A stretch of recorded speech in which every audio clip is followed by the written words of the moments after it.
If you've forgotten your Paramount Plus password or need to reset it for any reason, follow these simple steps to regain access to your account. Step 1. Visit the Paramount Plus website.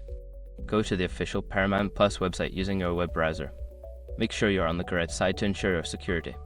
Step 2. Click on Sign In. Locate the Sign In button, usually found at the top right corner of the homepage. Click on it to proceed to the login page. Step 3. Select Forgot Password. On the login page, look for the Forgot Password link. Click on this link to initiate the password reset process. Step 4. Enter your email address. You will be prompted to enter the email address associated with your Paramount Plus account. Fill in your email and submit the form. Step 5. Check your email for instructions.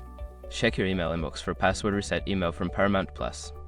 Follow the instructions in the email to create a new password and regain access to your account. Once you've completed these steps, you should be able to log in with your new password. If you encounter any issues, consider reaching out to Paramount Plus customer support for further assistance.